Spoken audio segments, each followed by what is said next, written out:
Hello, hello, everyone. Welcome along to the Sporty Show. Club football is officially over. The last weekend of the Premier League, La Liga and the Serie A has come and gone, and what a weekend it was. Lots to get into and a lot to look forward to as well. I'm your host, Sara, as always, and I'm joined with the one, the only, Mr. KlintonCod. Right, hello, ladies and gentlemen. A beautiful day the Lord has made. Gladly, football is done for now. Obviously, Gladly. not fully done. Yes, because I was just tired of this whole roller coaster of is Leganes going to stay? Are they going to go? Is Chelsea going to qualify? Are they not going to qualify? You know, that now we know what's happening, so I feel pretty much at ease. But then again, before we get into that or those topics, we're also joined by a lot of people. First, Amaka, what's up? What's going on? Thank you, Clinton. And I think you wanted to say that you're happy that it's over because Manchester United won't be stressing you anymore. That's actually a very good way to think about it. Yeah. I agree. Totally agree. I think that's the first thing I would agree with you on this show. Fact. There we go. There's a first for everything. And we're also joined by Alex. What do you mean, Alex? Chinedu? Oh, my bad. Chinedu. My new name. Should I get my passport changed? Fam, that's not your new name. That's been your name. You just didn't know. It's Chinedu. So if they ask me at border control, what's your name? I should say Chinedu. Chinedu But Alex. sir, why is there Alex on your passport? Alex is just... Be like, that's my second name. Yeah, that's the second name. That's my second name. Your real name on your passport. Okay. It's Chinedu Ashmore. Okay. Good to be here, as always. That season's gone by so quickly. It has, definitely. Like, August feels like yesterday, but also feels about 10 Three of years us ago. sitting at the table saying, what are our predictions? That was all the way back. Yeah, let's not talk about those predictions. What were they, Alex? Wait, I want to know about the predictions. Were they I think we all had very Forest to wrong? go down. You're Well, like, I think I had... Without further ado, I'll introduce the last member of the panel. Last but not least, Lucrezia. thank you, Alex. What's wrong with all of you on this? It started with Sarah. So I've forgotten Sarah Lucrezia's was name. supposed to say, you know, as usual, your host Chineye, you said Sarah. I didn't really understand that. and then you. Come on, guys. It's taken me a while to get used to my new Sorry. name. You got to remember. Now, what's your name? You tell me. You can't remember? I cannot remember. I was giving the name once, and then I didn't see Clinton for a while. So What do you mean? Like, am I supposed to remind you of your name? Yes. Though? For a little bit. I've actually not seen Clinton for a while. Oh, wow. Okay, your name is Amara. Okay. Was it Amara or Chama or Winfrey? See? You can't even remember. You don't You don't even remember my name. Damn. No, it was Amara. But yeah, a lot to unpack. A lot of champions to congratulate, I guess. So We'll gonna be get an interesting- into it. We'll get into it quickly. What's coming up on Sporty TV this week? Still lots of football action. Don't you worry. Coming up right after the show today, we do have the final match in the Saudi Pro League with Cristiano Ronaldo and Al Nassr taking on Al Fateh. Later on, Baller League is back for episode 6 and Al Ittihad versus Damak. Tomorrow we have the U17 Men's Championship back in action with Czechia and England. The CONMEBOL Copa Libertadores with Sao Paulo and Talleres and River taking on Universitario. On Thursday, Wednesday, we have Belgium and Italy in the U17 Championship, as well as Nacional versus Atlético Nacional. Real Madrid taking on Real Sociedad in a replay on Thursday. Cremonense versus Spezia in the Serie B. And Peñarol taking on Vélez Sarsfield. Friday, we have Al Ittihad versus Al Qadsiya. Saturday, Makeda versus Yokohama Marinos and Melbourne City versus Victory. And on the 1st, on Sunday, we do have Spezia versus Cremonense, the second leg in the Serie B, and the final of the Under-17 Men's Championship. So we will see who will be in that one. But there's only one place to start, and it's right here in Madrid, isn't it? Xabi Alonso has arrived and will be officially the new manager of Real Madrid. Alex Ashmore, how are we feeling about this one? We spoke about this about 2 weeks ago, you, myself, and Clinton, and I don't think any of us actually had him as our favorites. I think we all had said Jurgen Klopp. Yeah, I think... Just based on preference. No, Not that I it was think gonna preference. happen. I think we knew that Xabi Alonso was going to be the one. I think it all pointed towards that, and you've heard from Fabrizio Romano that it's always been.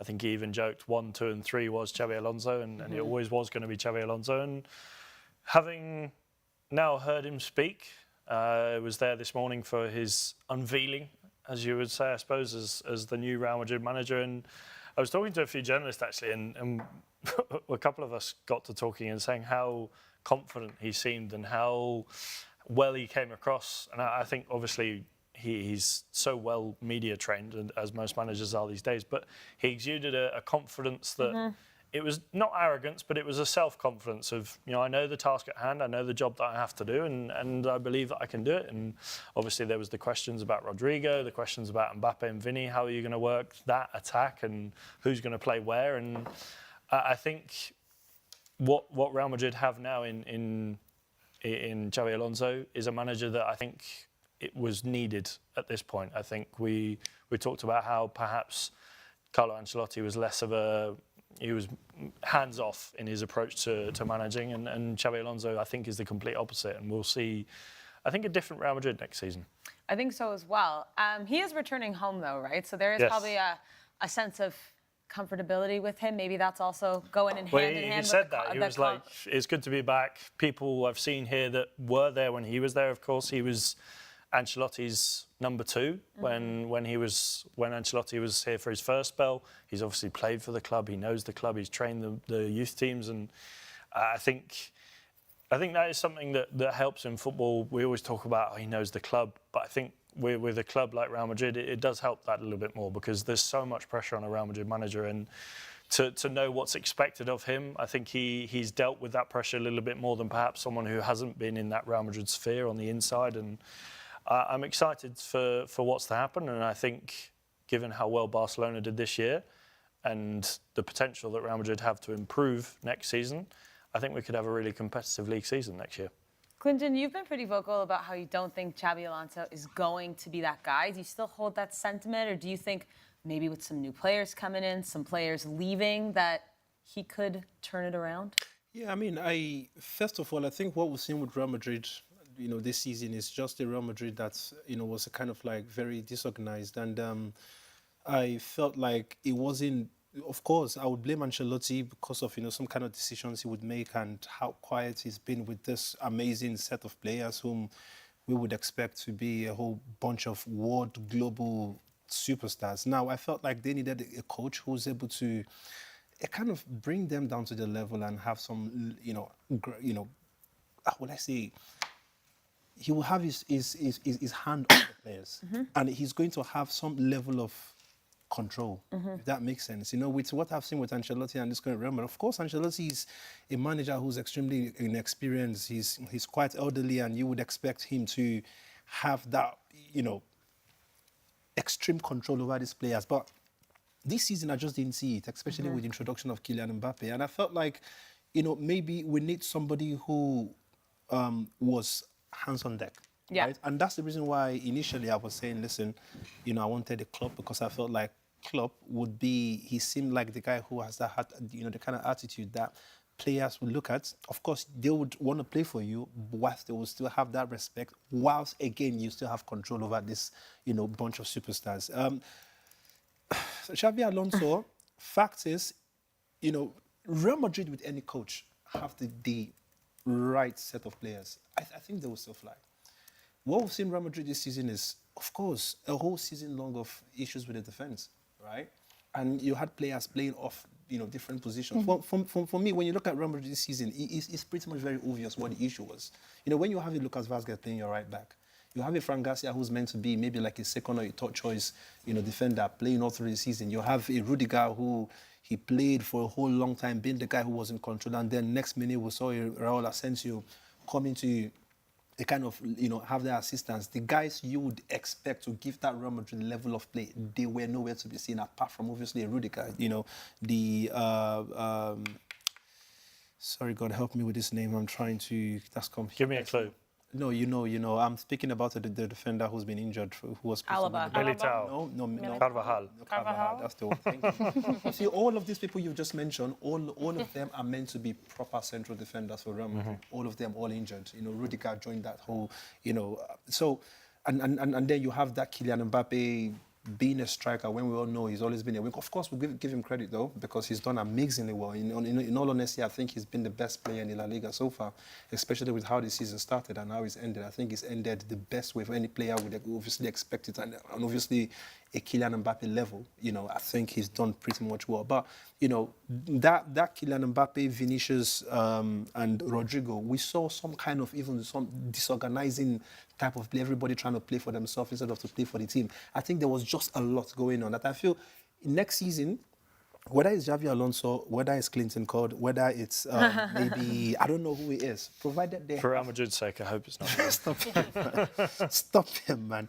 Like, no matter who he is, you have the right sets of players. Real Madrid is the kind of team that will fly. I think Real Madrid have realised now that Benzema left. They thought they could perhaps get by without replacing him. They managed just with Joselu. They thought they could perhaps get by without replacing Toni Kroos. That didn't work.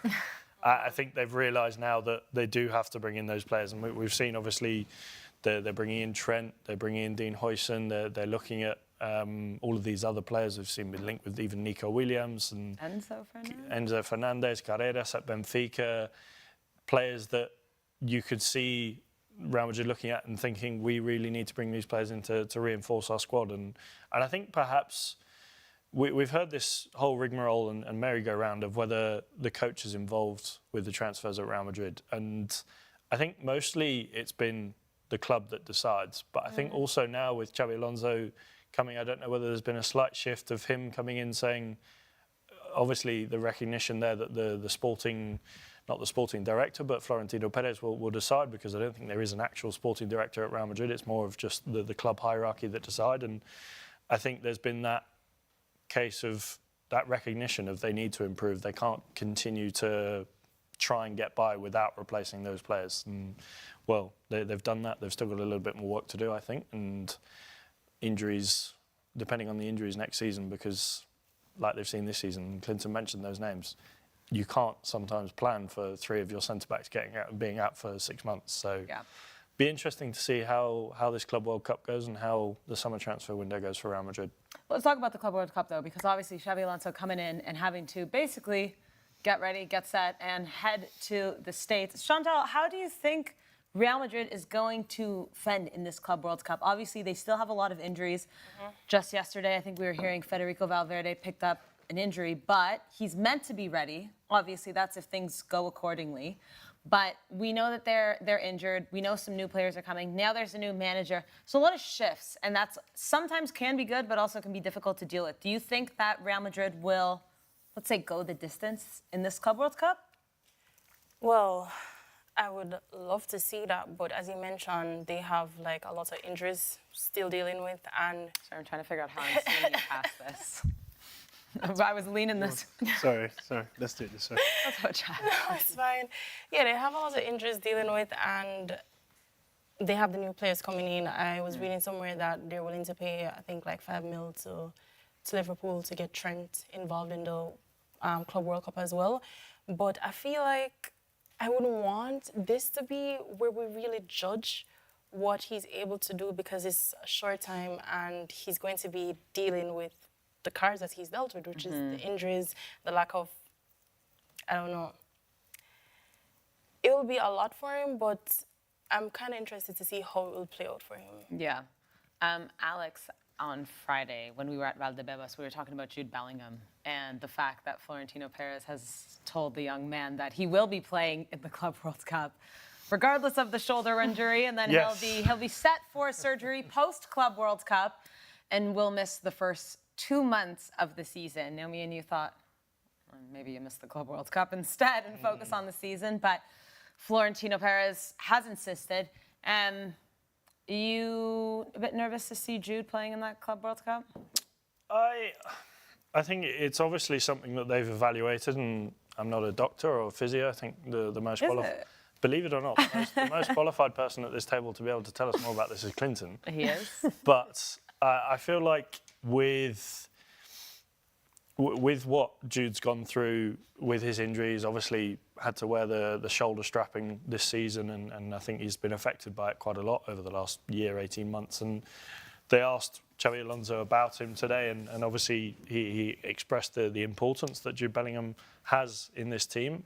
I think, for me, in terms of priorities, it seems like Real Madrid really want to go all in for this Club World Cup, and I think Florentino Perez seems to have this idea of being the first team to win the Club World Cup, because obviously In this format. yeah, the first time, the inaugural winners, if you will, and I think they do put a lot of value into this, and obviously the financial side of things, I think that is a big bonus as well. So to have a player like that, maybe they have confidence that they're going to bring someone else in to play in that midfield to keep up or to fill that hole that Bellingham will create when he's out for the first 2 months of the season. But for me, and this is just where my priorities lie, and I'm obviously not involved in the football club, but I would imagine that I would like to have my best players available for the La Liga season. But this is where we're starting to see clubs that I think they want to win this Club World Cup, and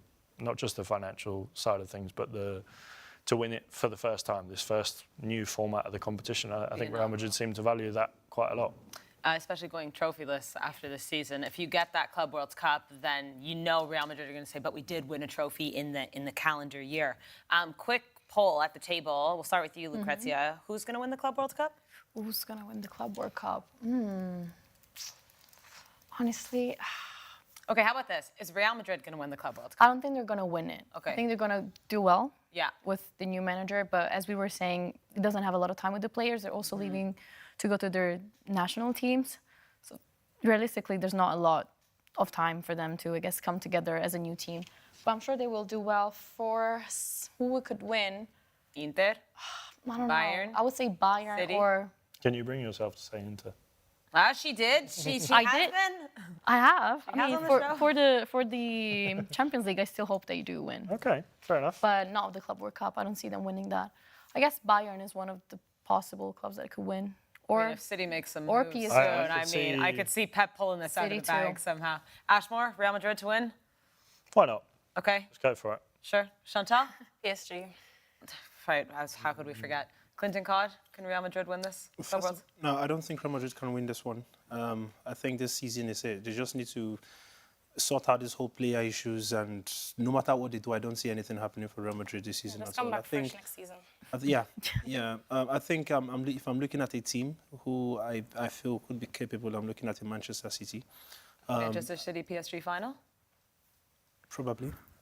crazy. I mean, I'm saying in Manchester City because I think just before the season is ended, I think they look Roger more will be back. balanced. Roger will be back as well. Of course, Kevin De Bruyne is not Sniffing gonna be around there, AC of course. Milan for Tejani Reinders. bring it up. There's been a lot of talk about Reinders, so... I think half that team is gone, Lucrezia. Did you nerve-wracking. see that after the stadium emptied out, he walked around the stadium with his baby, and I was like, are you saying bye to the stadium? Yep. Are you going? Yeah. And every player was hugging him. I was like, what's going on? Rafael not- Leao looks to be leaving. Mike Maignan maybe. But Tejani Reinders has been your player of the Yeah. season for sure. Going to City, dangerous. He won the best midfielder actually for Serie A. Yeah. And considering Milan finished 9th, incredible. That is really an I incredible think they'll feat. probably be able to get quite good deals for those players as well, because AC Milan not in Europe next season. They don't really have that bargaining chip to go or stay on and stick with this project, because they have no real... The future doesn't look clear for AC Milan at the moment. There's not like, we've got this new manager coming in, we're going to bring in these signings. They've had a poor season. They're going to lose players. And I think Tejani We have Reinders, I think he'll be the first on that list. I mean, he's had a fantastic season, so... Yeah, Worrying For the times. sake of his career as well.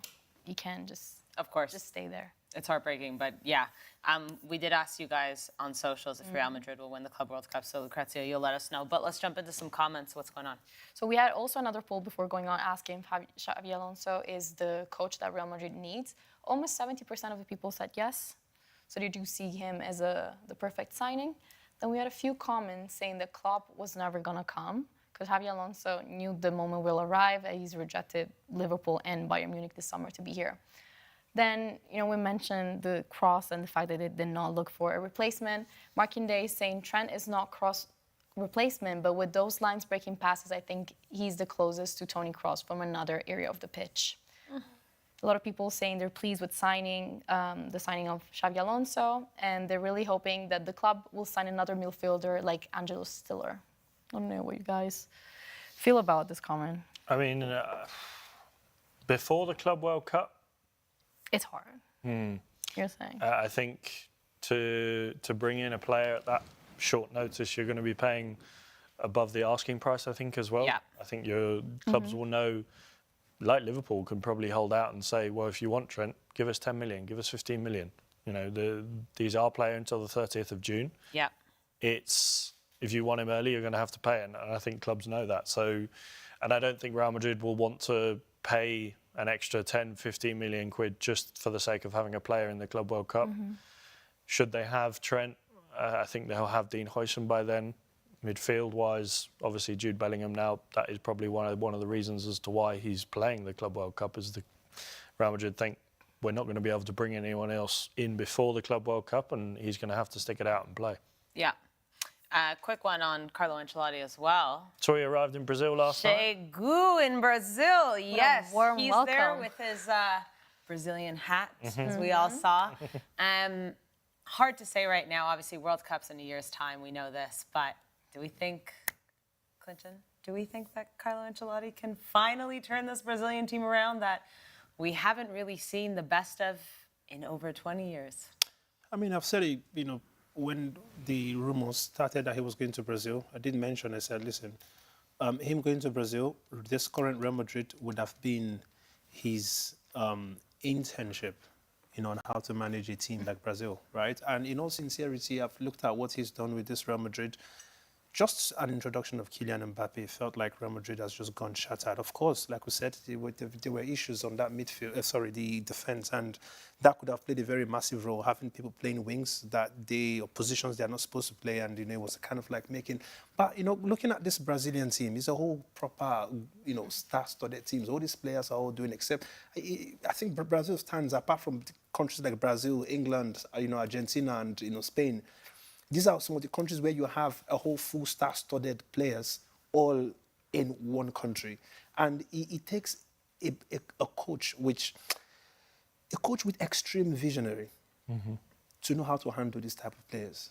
Like I said, you know, when you look at that Brazilian left wing alone, we can count probably like 3, 4, 5 world-class Brazilians who are doing well in their different leagues, you know, starting from Arsenal, Martinelli, Rafinha in Barcelona. You're speaking about even yeah, I know I'm going to forget his name. Act it out. Sorry? Give me a clue. Everton? No, not Everton. 3 words. Tottenham. 4 words. Richarlison. Richarlison, whom I don't joke with. You know, there's literally so many of them. So now, what kind of coach would Ancelotti be for these youngsters? I could tell you 2 things that could happen.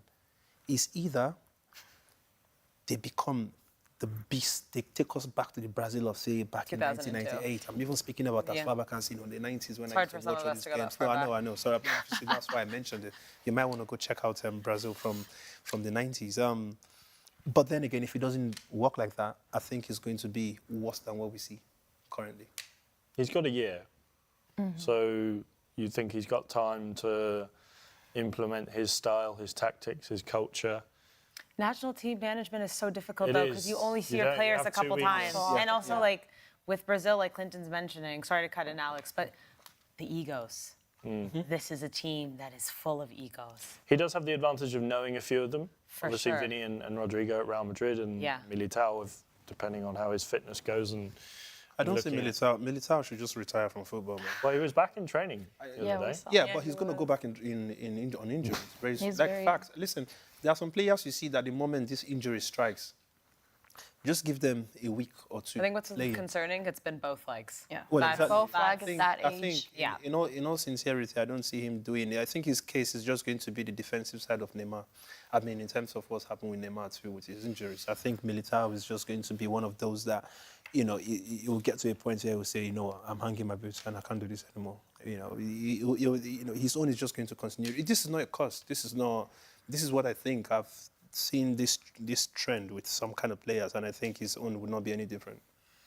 All right, well, we'll see. Carlo Ancelotti, you have a year to get the Seleção together. But enough of this. Let's go over to the Serie A and Forza Napoli, because they are the winners of the Scudetto. No Kvaratskhelia, no Osimhen, and Antonio Conte and Scott McTominay bring it back to Naples for the second time in 3 years. Guys, You didn't mention Lukaku. well, I can say Lukaku as well, but Scott McTominay was He the carried the MVP of team Italy this the whole year. season. We did see a vintage Lukaku goal on Friday, though. Both McTominay and Lukaku getting on the board. Inter did win their match over the weekend as well, but it wasn't enough. Obviously, Napoli win, and you're in, and they did it. Guys, I mean, it's incredible. Napoli going, Lucrezia, not back-to-back, just quite. Inter got in there Almost, one, yeah. but almost. And considering the amount of changes that this team has had since that time 3 years ago to now, it's been a lot. No, And the- I don't the think work is anyone amazing. expected this. I know in terms of the three of our predictions that we did in August, we definitely did it. But No, I can imagine because speaking last to people season as well, you know, lots of eyes on AC Milan. Juve is going to do it. Okay, Lazio, we have our eyes on. But Napoli kind of slipped under the radar. And, I mean, they've just been absolutely incredible, completely deserved. like especially after the work that Spalletti had done with the team. Yeah. And then And then he leaves. the bad and everyone's- season, and then he's like, I'm gone. Yeah. I'm gone. But the season after they struggled. I think they were like around 9 to 10 position in the table. They just couldn't get any better. And then this season again, they're back at winning. I'm very happy for them, for Scudetto in their history. It's nice to see how they went 32 years without winning to then winning 2 in just 3 years. Did you guys hear the news about Antonio Conte? That is, He's gone. Like, they're just talking about him leaving. Yeah. No, he's left. like it's just, No, he's gone. He left Napoli. it's just like. Yeah. I mean, to be honest, if I was him, I would do the same. Leave when you're on top. yeah. He He's said, been there "Ah." for a season. Yeah, but he's mean- Conte. You know, there's someone has called. Someone has made a call. Probably. He's on his way somewhere very special, I'm assuming. But I like Conte, though. Apparently, Allegri. Yeah. He's my. They're They're talking about Oh, you know, Allegri. yeah. I know. Yeah, They're talking about I love Conte him. then going to Juventus. There's a lot of rumors. God. I mean, doesn't make any sense to me. But doesn't it? Leave on your own terms. Yeah, but- You had a fantastic season. But it's not like Why not? you sort of do that after you've been there for 4 years or 5 years and you've But won it's all Conte. you can. Would you expect anything less? And I know he's had that, I don't want to call it second season syndrome, but the fact you see at Chelsea, you see at Tottenham, you see it most of the jobs he's had, there comes a point where Antonio Conte's brilliance and what he does so well stops. Or maybe he realized he was not able to deliver that for the team again and said, let me But I think that's what leave it before, is. before things. Like if you look at his career path in terms of managerial roles. Okay, he was at Body for 2 years, 1 year at Atalanta, 1 year at Siena. The longest stint he had was the 3 years from 2011 to 14 at Juve. Then 2 years Italy, 2 years Chelsea, 2 years Milan, 2 years Spurs, 1 year Napoli. He's not a man that's gonna hang out long, and I think I feel like yes, I understand what you're saying. It's surprising, but when you think that it's Conte, you're like, It's a pattern. maybe not. Yeah. Yeah, but also I'm curious to see where he goes because he definitely has a few. I was lined saying up they're right talking about him at Juventus as well. now. Yeah. But that hasn't been officially confirmed by the club, has it? Yeah, no, I don't think so. Conte Just- leaving. No, I think it's just It's just everywhere like right set. now. Yeah. I mean, But no official communications. Yeah. yeah. Conte, where would you like to see Antonio Conte since you're You know what, you like him as a manager? We were just having this, when you guys were thinking, this was literally where my thought process was going through and where I would love to see him. In all honesty, United? I would love to see him there actually because he's my type of person, right? I don't think But- it's going to happen, though. No, it's definitely just not going to happen. I mean, Amorim is not going to go. But if, say, for example, Manchester United were looking at sending Amorim back to where he came from or, going somewhere different or cancelling whatever, judging how poor Manchester United became even after he took over, I think I would definitely love to have seen Antonio Conte. Like I said, I just love him. He gives me that vibe of what you see in Diego Simeone. Like I said to you guys, I love managers who show you that passion, that they want teams to win. I don't like, the ones who don't give me any kind of, any glimpse of hope. I love them. Because even when things are going bad, Conte is one of those coaches that even when his teams, they are winning, you could still see that some part of him is saying that's not enough for me. You could do better. Like I want you to even score more. You know, and then when something doesn't go his way, you can see the reaction. You can see how gutted he becomes, right? Now, these things, I believe, and I know, and obviously you heard, you know, during our interview with the South African legend, like, you know, they would say it has some kind of mental toll on players too. You know, when they see these things happen, when they see how much, it's not just by standing and directing, you know, and just saying do this, do that. No, I think football is now so physical. Football is now changed. There's so much that happens on the pitch that sometimes you want to be able to not just communicate with your mouth, but you want to exercise it with, you know, the body language. You want to let people, even the fans who are watching, they want to know that you have passion for the team. I remember a friend of mine who's a very diehard Chelsea fan. You know, when Thomas Tuchel left, I think one of the issues, or one of the reasons why he just kept on crying and getting pissed was he felt like Tuchel had that mannerism that you would want from a coach. And that's what you see in Antonio Conte. And fact is, it works for most of them. You know, when you see coaches where it doesn't even work, you would understand that, okay, maybe it's the players and this is just beyond them. But when they have that, okay, I give an example. Look at Hansi Flick. Hansi Flick is not that type of coach. Hansi Flick is very calm, he's very quiet, he's very gentle. But he's working with the caliber of players that you don't need too much for. You know, because these guys pretty much understand what's going on the pitch. They understand, they play with themselves. They know there's some kind of connection. The ones who you need to now start exercising that. Look at Xavi, for example. Xavi is the kind of coach who's always like shouting and screaming, he's jumping into the pitch.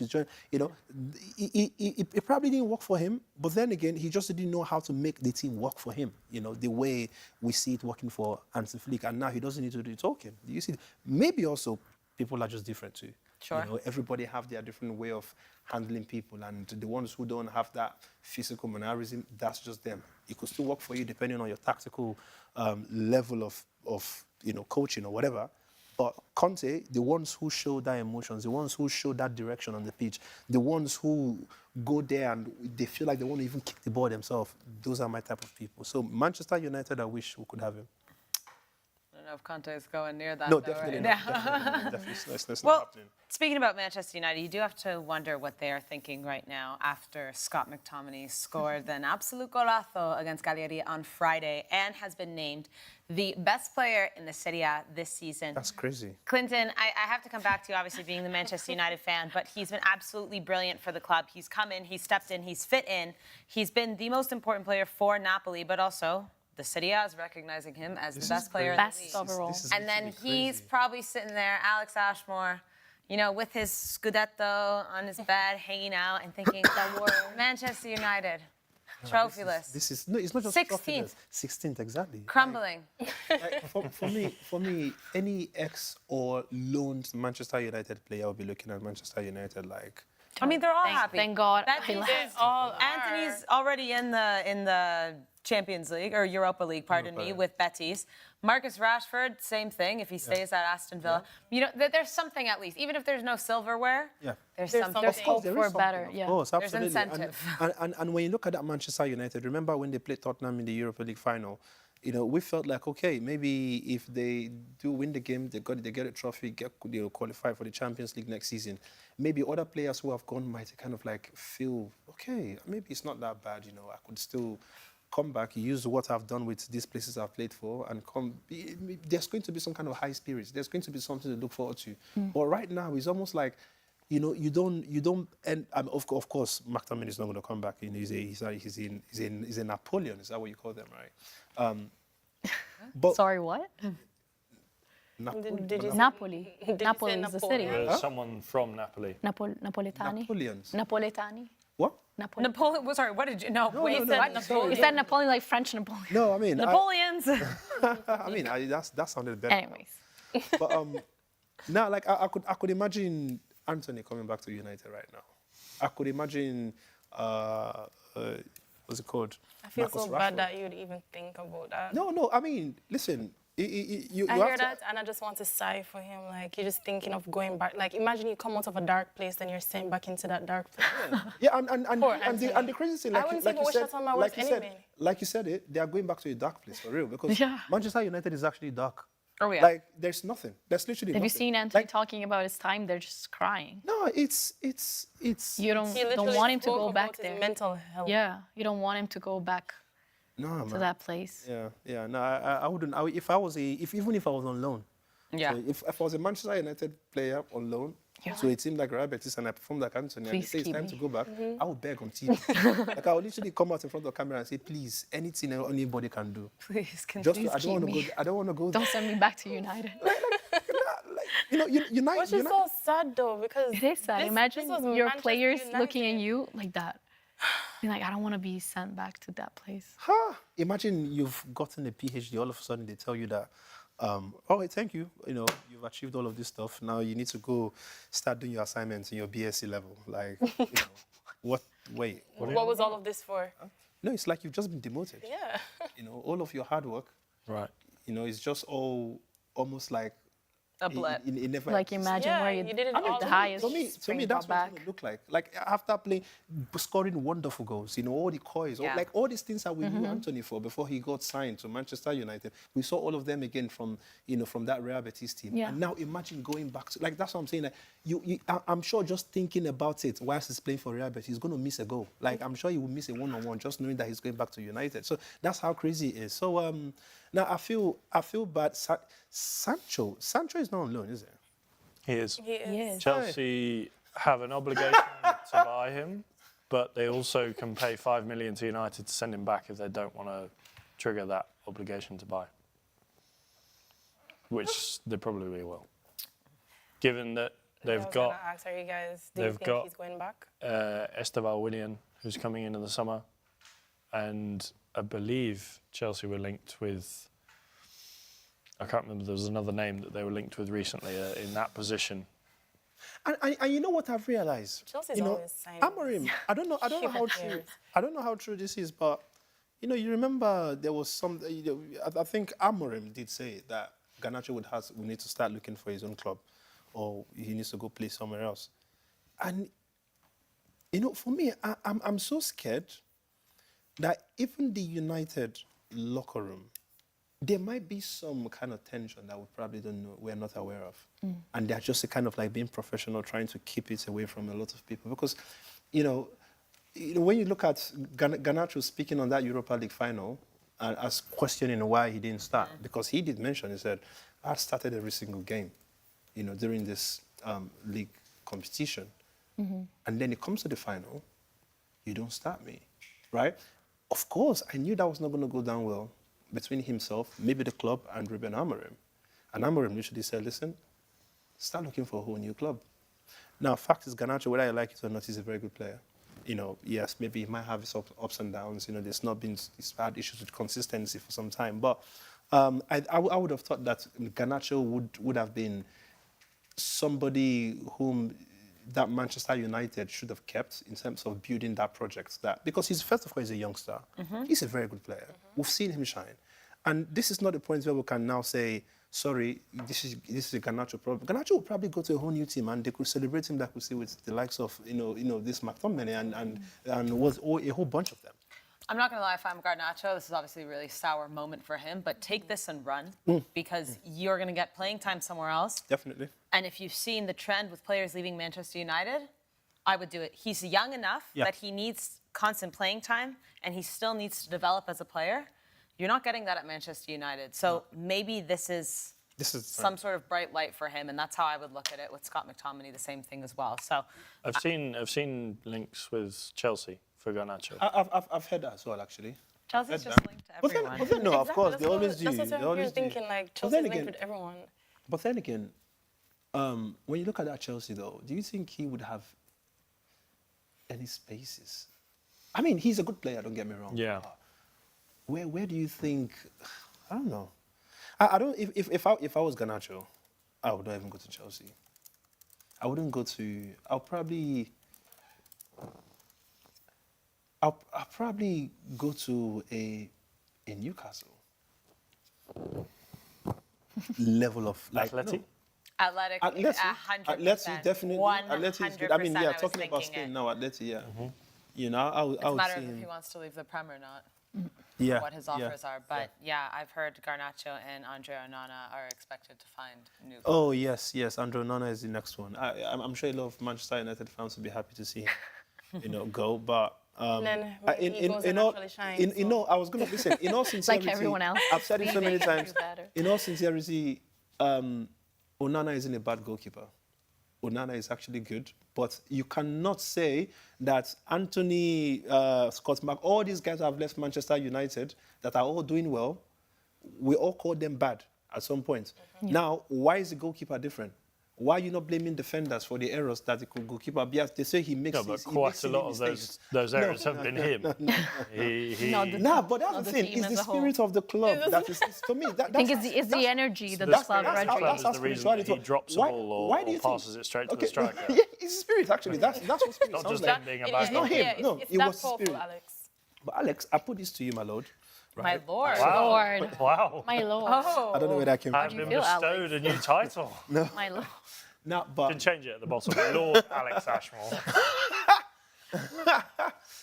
listen, I'm telling you, before Onana left AC Milan, Inter Milan. Inter Milan. Milan, sorry. Hey, Before he left Clinton. Inter Milan, and he came to Manchester United, Yeah. right? What did every single one of you think at the time? Did you think that, oh, this guy is a bad goalkeeper and he should not come to Manchester United? Or because he was a replacement to a guy whom, in my opinion, at some point was my best goalkeeper in the world, right? So how would you think that a Manchester United would say, De Gea, okay, it's time for you to go, or whatever, and then you replace him with somebody who you think was not good enough? I mean, they saw something in him before they bought him. This is what I always say to people, right? When they bring in players, they don't just bring in players for bringing in sake. It's because they've done all kinds of analysis, they've watched the kind of play this person has, they've seen titles from previous clubs, they've seen goals, they've seen assists, and they said, listen, I mean, when you look at even in Real Madrid, they don't just bring in anybody, they bring in stars, they look at your work rate, they look at your CV, and they bring you in. So if something starts going in a whole different way, right? Especially in this Manchester United situation. I don't think, a lot of the time you want to blame. We will continue saying it. This Onana will probably go to some, maybe, one team in the La Liga, who knows, or another team in the Premier, or even in Italy again, who knows? And you start making maybe crazy saves, and Onana might probably end up winning man of the match like 3 times or 4 times in a row as a goalkeeper. And then what would you say at that point? Right? That's At that point, Man United is yeah, exactly. For me, I've never seen Onana as a bad goalkeeper, in all sincerity. It's the spirit of United that's the problem. No! Alex, I've just asked you a question. Before he came to United, was he a bad goalkeeper? I don't think you allowed me to answer because Okay, you carried sorry, on go on. speaking. Okay, go on, sorry. Tell me. I mean, when he joined United, I wasn't exactly over the moon. Obviously, I'm looking at it from a neutral point of view. But if I was to look at it through United's eyes, I think it was a okay signing. I don't think it was one of those signings that you think, wow, they've got themselves one of the best goalkeepers in the world. Well, especially with everything that was going on with De Gea at the same time, too. There was questions of whether he should go or stay. Yeah, I just think I have no doubt that he has moments, Onana, where he can be a good goalkeeper. I think this season he's been an awful goalkeeper. But who has not been an awful person in United, though? Exactly. I can Well, still I say mean- he's an awful goalkeeper though, this season. No, of course. But that's the thing why I keep saying. We could also say, yeah, that Sancho was an awful player. He was. Yes. Well, this season he's been poor. He's been bad at Chelsea, too. No.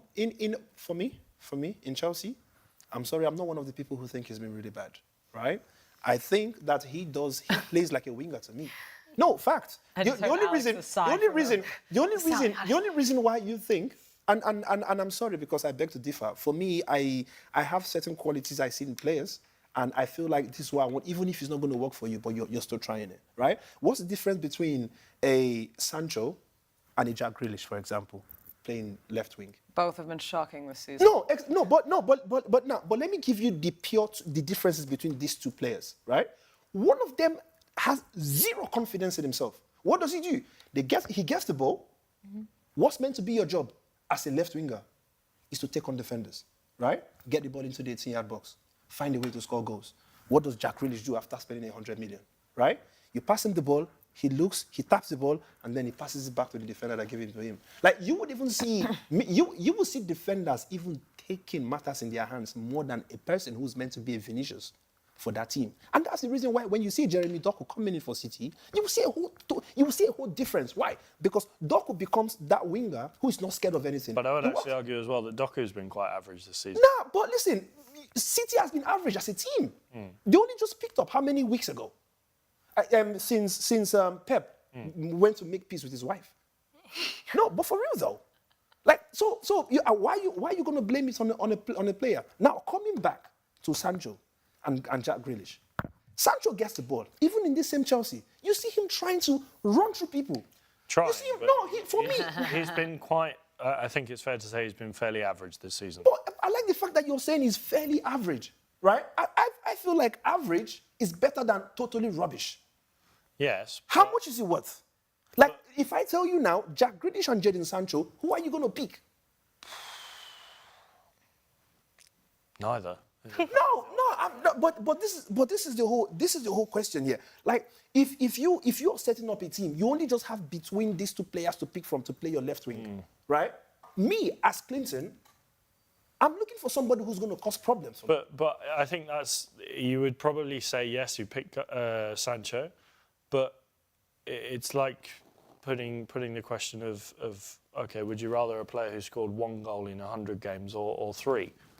There's not a hell of a lot of difference between what Grealish has done this season to what Sancho's done. Let's also ask the people, guys, everyone watching at home, let us know who would you rather take, Jadon Sancho or Jack Grealish? And just a quick one on Manchester United and that so-called curse between the players. Well, it's affected Ruben Amorim as well, as Sporting are the champions of the Liga Portugal after beating Vitória and Benfica, tying Braga. It's, we thought maybe after Ruben Amorim left, Alex, Sporting would struggle. Won the league. They managed. Also, to Benfica, Angel Di Maria played his final match with Benfica, and I think we'll be officially retiring from football, but I don't want to say that out loud. The end of an era. El Fideo. It's brought so much joy. Shall we jump to some comments quickly, Lucrezia, before we move along? I had a comment I really wanted to read to Clinton. It was saying Manchester United really have a strong juju holding them. Given the fact that almost every player that left them is doing well, it won't be surprising if Ten Hag does well in Bayer Leverkusen. No. It's not like it won't be surprising. It's for sure. He is 100%. He is going to do well. Yeah. Like, listen, look at Amorim, for example. No, everybody saw his CV. Look at Ten Hag. Apparently, Ten Hag even had a better CV than even the Ruben Amorim. No, for real though. Like, they come to this one, every coach that come through the team, even a Ronaldo came and he became, look at how he left the second time in his second coming. Like, bro, what? No. The second coming of Ronaldo. No, for real. Like, tell me what works in United. Even it goes down to the coach, bro. Even their toilets don't work, probably. Who knows? Like, maybe when you flush, it doesn't. You have to press it twice. Like, it's that bad for the club. Like, it's not a home. Amorim came in. Amorim, do you know? Wait, but I think we have to remember. Alex, wait. Because you don't understand the gravity of what I'm saying. I do. I think we all do. Amorim came. Bad. Amorim came to United. Do you know where we are? See, but do you know that we don't have, bro?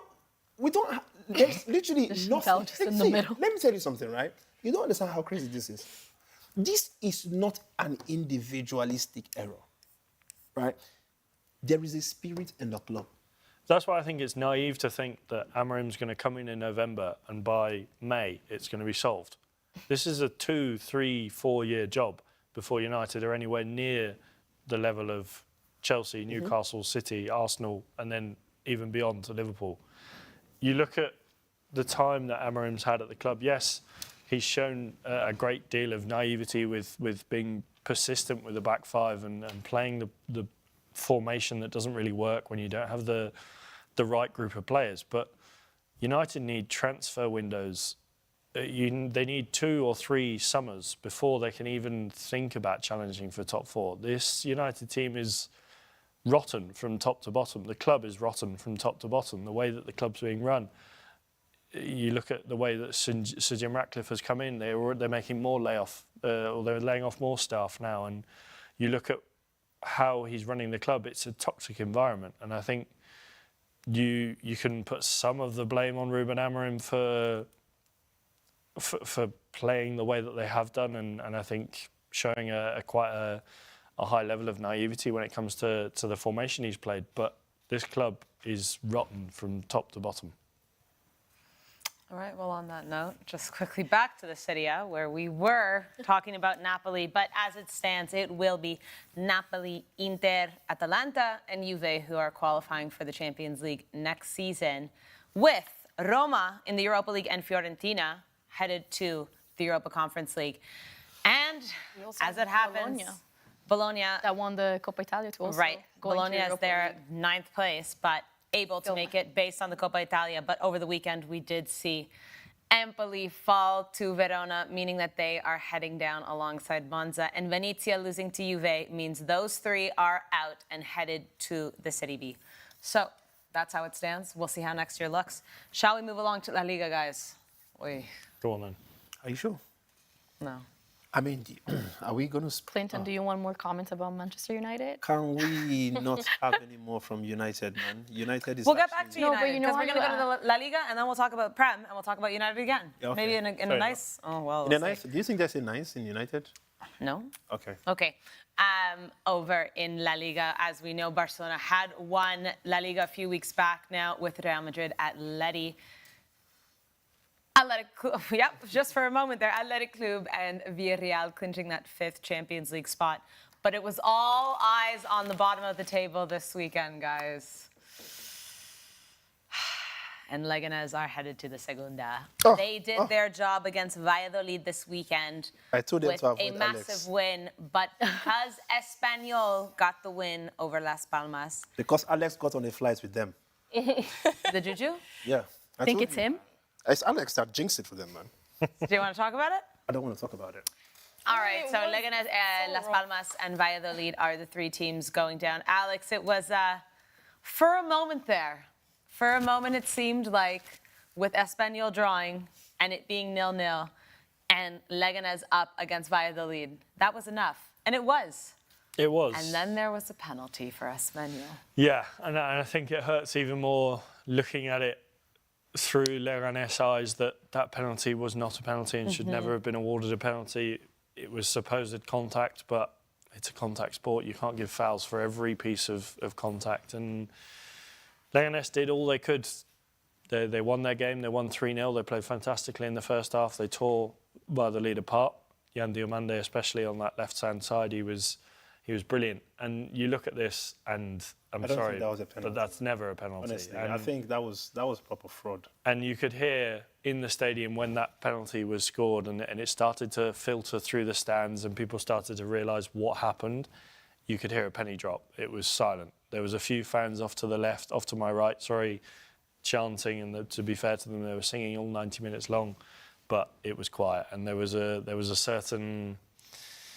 It was a sombre atmosphere in that stadium, and then obviously the final whistle went and they'd won, but Espanyol got that second goal, and players, staff alike were in tears, and yeah, it was a sad day for the club, and they've now confirmed as well today that Borja Jimenez, the manager, will no longer be the manager. They're separating their paths, as they say in Spanish, and Leganés will be with a new manager next season. Yeah, and I think a very new-looking squad as well. You can bet that a lot of these players from Lega are going to be picked and headed to maybe other clubs in La Liga. Quite a few of elsewhere. them have clauses in their contract where they can leave for free in the case of a relegation. I think Munir, Dimitrovic, I think Dani Raba's one of those. I've heard latest news that Valentin Rossier has been looked at by Osasuna, Neu to Valencia, Cisse as well, I think, is being looked at. I wouldn't be surprised if Jan Diomande gets bought. There are players in that squad that are good enough to play in Primera, and I think there's going to be a lot of chopping and changing at Leganés this summer. Yeah, it's sad to see, but unfortunately this is football. But I think we've had a really lovely journey with Leganés this season. We've been at a lot of the games. We've gotten to know the players. We've had players on the show here.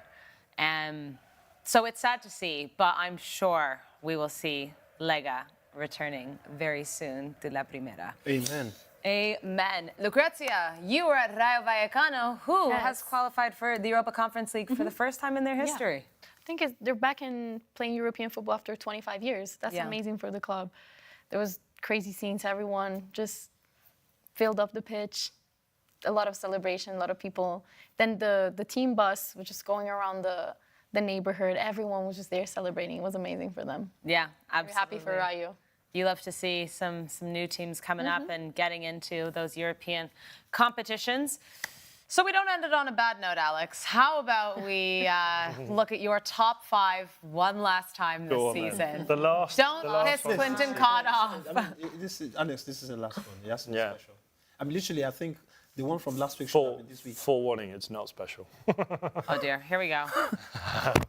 I mean, there are some good goals in there, but nothing like last week. Right. Last week was the... Half the teams are on the beach. Exactly. So, number 5, Robert Lewandowski against Hey. Athletic Club with a nice little chip over the keeper. I don't know whether we're going to get to see the goal.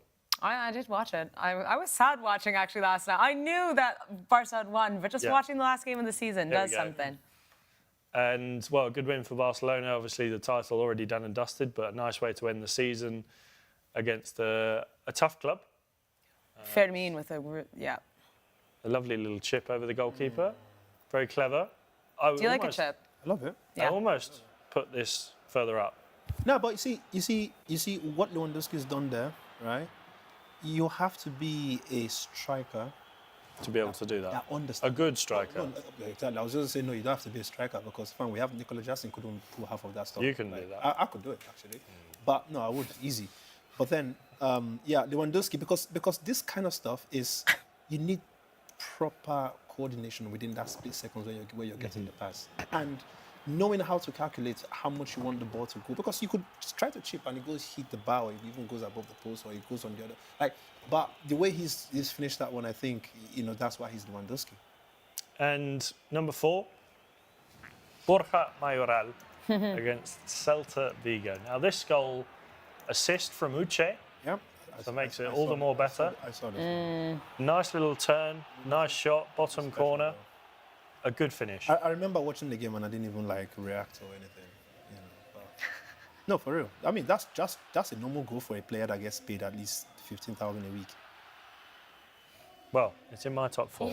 Yeah. Top 5 even. It's 4. Fourth in the top 5, yeah. I think a nice finish from Borja Mayoral, and He shot it on goal. That's what a player should do. another team that is going to be in Europe next season, Celta Vigo, who came back. Number 3, I've gone for Jeremy Pino against Sevilla for Villarreal. Obviously, another team in Europe, playing Champions League football next season. This is not number 3. Nice one. This is my number 2, Anthony against Sevilla. Oh, sorry. This is the wrong one? This is my number 2, Anthony against Sevilla. I love it. I mean, that was an Anthony stuff. And Anthony, there's nothing to prove anymore. He's done this too many. This is, I think at some point, if not that he's too old at this point. I mean, Anthony's like 20. The reason I'm saying he's too old is because I was going to say there's no difference between himself and Lamine Yamal at this point. But, we would always hail Lamine Yamal knowing his age and Anthony's how mature. 25. 25. But he's doing exactly what we see with Lamine. Alex, is this the goal? This is not my number 3. I do not want to see this. I want to see my number 3rd goal. What is this? This is my This number is 1. Leganés. This is number my one? Okay, I need to see it. Yan Diomande. I don't know whether we're going to get the 3rd goal. Okay, let me see. The- Let me see this your number 1 again. This is more for the importance of the goal. I thought it was a good goal. This is number 3. Okay. Here we go. Another finish. Wow, that's a Lovely good top one, corner. actually. No, that's a good one. I was close to putting that at number 2, but I thought. So Anthony was just a little bit wait. better. So Wait, this wait. is your number 3. This is my number 3. Yes. Okay. Did it deflect off the defender? It didn't, as far as I'm aware. Nice. Yeah. Top corner. Lovely finish from Jeremy Pino. And my number 2, as we saw, was Anthony against Valencia. And, well, here we go. We'll see it again. Finally, we got it in the right That order. was the Anthony. Anthony just knows how to do this stuff. I mean, he's so good at it. I think this goal was just a little bit better than the Villarreal one. I think a little bit less space. Jeremy I Pino would. seemed to find himself in space. Anthony's one comes with a swag. There you go. Oh la la. A lovely goal. And Betis, of course, Anthony's good, Europe next season, and they've got the Conference League final against Chelsea on Wednesday. He's And my number 1, which we've already seen, I've so not, the surprise I want to has see. been ruined, I literally want to see. is Yan Diomande against Valladolid. running through the defenders, Anthony's goal was better. and Yeah. Literally, there are Unfortunately, three goals. There are 3 goals from this list that are better than this one. In all I picked sincerity. this. He I was picked this as saying well for for- the importance of the goal. You picked this as a send-off. So like- you didn't. So you didn't pick it because of whether it's good or bad. It's my You just list. I picked it because I wanted to pick it. Okay, makes sense. No, yeah, that's what you should have said. Don't tell me that was a good goal. I mean, I thought it was a good goal. Clinton, put your preferred order. So Anthony goes to number 1 for me. Okay, Yeah. Then the current number 3 goes to number 2. Yeah. Jeremy Pino. Yeah. Okay, That's number 2. Then Lewandowski. number 3 is Lewandowski okay. for me. Then you Number have 4 is Borja Mayoral or Yan Diomande. no. Yando Mande goes to my number 5. Okay. So Borja Mayoral, Yan Diomande. Okay, Yes. Okay. Well, what are you gonna do? That's it. yeah. All right. So literally, my number 5 is the number 1. Damn. Incredible, man. Incredible. Incredible. All right, well, that was the last of Alex's top 5 goals in La Liga for the 24-25 season. We are now, what, 2.5 months? No. Away from Yeah, about 2.5 months until the like the start of season the new. starts. Yeah. All right, count. That's such a long time. 3 Yeah. months minus 10 days. There you go. Okay, so a little bit more then. Perfect. Just And- over 2.5 calculation. months. Yeah. But we obviously do have the Club World Cup, which will be starting in 2.5 weeks' time, sneaking up, and we have a lot of surprises coming your way regarding that. So make sure you stay tuned. Let's jump over to England, though, because I know, Alex, I know you're a happy man today, sitting at the table, chuffed. I'm side-eyeing Alex, though, because, like, when we're talking about top 5, I was the only person who said that Chelsea was going to make their way back. And Alex was like, I don't see it happening. And not there. Is that your impression of me? Yeah. Yeah. Yeah. Like, not a chance. No, I don't see it happening. I was surprised. I thought Forest on the day were, Shocking. yeah, they didn't offer a lot. They seemed to come to life for the last sort of 10 minutes, but obviously that's natural with the desperation and the game and what was at stake. I thought Chelsea did what they needed to do. They got a goal. I think perhaps you could say they were a little bit lucky with the way it fell to Levi Colwill, but they put it in the back of the net and they won 1-0. That's all that matters. I've jumped ahead. I forgot. African player of La Liga. Oh, Hold. We'll come back to Chelsea. We'll come back to Chelsea because Clinton actually was involved, as well as Gary L. Smith, voting for the African player of La Liga. We talked about this a few weeks back, but now we know the winner, Iñaki Williams of Athletic Club de Bilbao. And we actually know who you voted for your top 3. So if we can take a look at that right now. Why would you guys want to do this to me, though? You can ask producer Ben. That's very unfair. Why? You're not No, confident in your picks? No, I am. Wait till you see number 1. I mean, there was some level of bias in them. Can't lie. Yeah, you guys would understand. But yeah, no. I think what people have voted for is more like the name, the club you play for, and I don't know if they've voted with goals and assists. But you know, when it comes to gameplay, I went with what I have watched, what I've seen. Yes, I mean, apart from the fact that he was injured for a couple of times, he's been the literally number 1 man for Sevilla. Fact. And I spoke to their fans; they did confirm. Literally, this guy is like their star boy. He's the only guy who literally does the dirty work for that club. He produces goals when he matters, and this is not even about him being Nigerian. But is a team that finishes 17th? No, I know, but listen. They won one of their last. But Athletic Bilbao, right? Even without this Iñaki Williams, you think they're not going to finish 4th in the La Liga? Yeah, but he still performed better than his brother this season as well. Like he's still one of the main pieces for that side. If you take Iñaki Williams, if you take him to Sevilla or you took him to Real Madrid, do you think he's going to be the Iñaki Williams that you see now? I can't say. Well, We're exactly. speaking about the theoretical. For but me- I can tell for you me- if I'm picking for me- between two for me- players, I'm picking Iñaki Williams No, of 10 course, times of out of course. 10 Everybody would do that because they've seen him play in Athletic Bilbao for like God knows how long, and this is literally the top 4 best teams in the league. I'll give you credit. Okay. If you take away Ajuke's 2 goals for Sevilla this season, And 1 assist. Can't forget that. Sevilla would have been relegated. No, okay, good. So you see, that's one. Number two, listen, for me, I've always told you guys, I watch players play, right? I don't go even based on goals and assists. It's who makes me love football. If you take away both of his goals, actually, they would have finished on 35 points. Okay. So? I disagree with your choice. No, That's no, all I'm no, saying. no. Listen, but yeah, but see, I just mentioned it, right? You guys are, this is goals and assists and whatever. Literally, somebody can throw the ball to Messi and he gets like 5 times. Messi scores and he gets 5, 6 assists. I'm not the guy who goes. If I see people who score goals and these goals are based on the fact that they are they've done the job, they've done so. Of course, I'm going to give them credit. But I'm looking at the gameplay here, right? I love watching Ejike play. The same way I would tell you that I love watching Lamine Yamal. I love watching people who take me back to what we used to see in football, the likes of the Ronaldinho, the fun on the pitch. This is what and even when I picked, when I picked Umar Sadiq, right? First of all, like I said, I was biased. He's Nigerian, of course. I was going to say, okay, you know what? But then again, he's also been one of the most crucial players for Valencia. You know, remember he's gone on Plays loan. for Sevilla. Sorry? Plays for Sevilla. I'm talking about Umar Sadiq. Oh, sorry. Yeah.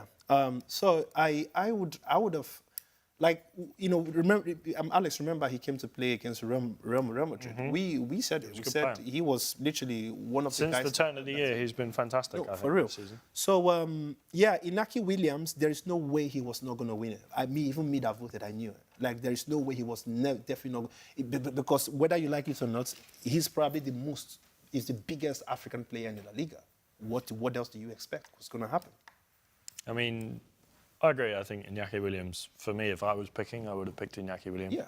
20 goal involvements this season. AGK would probably pick Inaki Williams. Why? Because, like you said, you're going based on the goals and the assists and whatever. You just mentioned it. But this is not what I'm going for. I'm going for the fact that, bruh, I just want to watch what you do. You're not going for him just because he's Nigerian? No, I've just told you. I went for Umar Sadiq because he's Nigerian. No Uche in there? Huh? No Uche in there? Uche, I don't think his name came out for the nominees. I can't remember if Uche was there. I don't know. I didn't vote. You did. No, I mean, I don't think I saw scary. Uche. But Uche, of course, he's been very fantastic for Getafe. I can't even lie. Like, when you see how much, you know, when he plays, you can definitely feel his energy. I cannot lie to you too. I feel like there's a lot of room for improvement, especially when it comes to him taking chances here and there. Like, you know, but when you look at that Getafe, he's one guy that does a lot of dirty job for that team. Take away Uche, Christensen's Uche. I don't know if Getafe. I mean, I watched it. I was literally sitting next to Uche, you know, when I think it was, which team were they playing? I think it was, oh my God, I can't remember which team they played, but I went to the stadium and... Real Madrid? It was Real Madrid, thank you. Sorry, it was Real Madrid, actually. Was that the one time you've been to the stadium this season? No, actually, no. No, I think I've been there 3 times, Okay. now, I believe, yeah. But I was sitting right next to Uche because I think he had that red card. Was it red card or injury? He wasn't playing against Real Madrid, yeah. Yeah. And every single thing that was going on the pitch with his players, you could see his reaction. At some point, I was going to say, yo, guy, you need to chill, man. These are your... Like, he was angry. He was getting upset. Like, why is this guy playing? Why can he not do this? Why? You know, you could see him getting very emotional, right? And I could see him. I could see that sense of, I wish I was there. I wish I was there. And fact is, when Uche goes there, you will see that his impact is felt in Getafe. Could I have voted for him? Fact. I could have voted for him. But then again, what would you have said? You would have said he doesn't have the stats. He doesn't have... But is he a crucial player for the team? Of course he is. Is he the type of player I want to watch that gives me joy? Probably not. Who gives me joy? Ejike does give me joy. Sadiq actually does give me joy as well. Let's take a look at Gary's top 3 as well, because... Yeah, I'm interested to see how Gary's gone for in his top 3 here. Well, maybe we'll see it soon. There we go. So he's gone for Iñaki Williams, Ilaix Moriba of Celta Vigo, and Gene of Getafe, who is the captain of Getafe as well, to be fair. Ilaix Moriba. I wouldn't put Ilaix Moriba in there, personally. I don't hate the Gene shout. No Brahim Diaz between these 3. Wasn't the season. Brahim is not African, though. Well, Yeah, he he is. plays for Morocco. Who cares? Is Morocco Africa? Yeah, he Isn't was on it the in list. the same continent? I think Sorry, no, according he to wasn't. geography, He yes. wasn't it actually. was. No, Brahim definitely wasn't on the nominee. Oh, let's get a... Wait, why? I don't know, but I don't think I saw him there. What? Okay. It was Oh, the I can confirmation from producer Ben. He wasn't on the list. Yeah. That seems a That's bit bizarre, strange. though. I mean, I think if everybody would, at least a couple of people, he would have a very good shout ahead of Iñaki. Literally, after Iñaki, probably with Brahim, but he wasn't there. So you see why I had to go with 2 Nigerians. I'm not sure about the 2 and 3. I agree with number 1. Mind you, my point also went to Iñaki though, because when you vote, your second. You're choice 1, 2, and point. 3, yeah. Yeah. So. No, I think I agree with Gary's top pick. I don't agree with number 2 or 3. Alex, what's your top 3? Is this based on anyone African? Like, can I include Brahim Diaz in there? Yeah, because that's part of Africa, No, regardless. but as But he was not nominated. But this is what I'm saying, because he wasn't nominated. Confirmed he wasn't on the list. Both Clinton and our producer have said that he's not. So we can't add Brahim. We don't know why he's not on the list. We'll look into it. Brahim's not on the list. You have the same players as KlintonCod and Gary Al Smith. Who are you going? So your number 1 is Iñaki Williams. I think number 2, I would go with Brahim Diaz. Okay. Well, you can't. Because he's not on the list. Because Clinton would have voted for him too. Yep. I would have gone for Uche, number 2. Wow. Okay. I think 10 goal moments this season. I think the step up from 3rd division football to 1st division football, he's been really good. He's taken the league by I storm. can't remember if Uche was on the list, to be honest. I don't know. Can we get the list, please? I don't remember. I'd love the list. I don't remember. Okay. Yeah, Who else? it'd be nice to see the list actually, so I can sort of, because off the top of my head, I mean, I wouldn't pick Elias Moriba, I wouldn't pick Jen, I wouldn't pick Ejuke. Obviously, I can't pick Iheanacho because he's not in the league anymore. Iheanacho.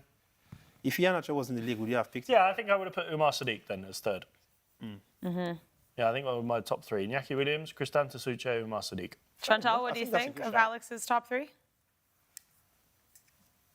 It's not bad, to be honest. I think it's good. Oh. It's okay, it's decent. It's okay. Is there someone that you would have preferred? No, I don't think I would switch out anyone. I think the comments are also agreeing that Iñaki should be at Please the read top. them out. 90. We also had a poll. So Iñaki Williams won with 90% of the votes. What percent did... Wow. Ejuke, yeah. Ejuke got more than... Ejuke 9%, Sadiq 0%. Yeah. That surprises me. Well, I don't know where the 1% has gone. There's 1% always has been something. lost. It's a dodgy poll. With Let's say 90 and 10%. Okay. That's a big difference. It would be nice to have Gary on because I'd really want to hear his explanation Yeah, for why? the Moriba show.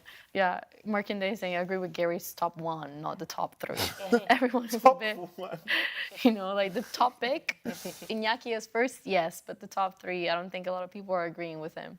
Can you read out Markinday's comment? I just want to see Ejuke? Clinton's reaction to it. Ejuke is not a regular player in Seville. He's not trusted to play against any team. It's just another Doku with different shape and stature.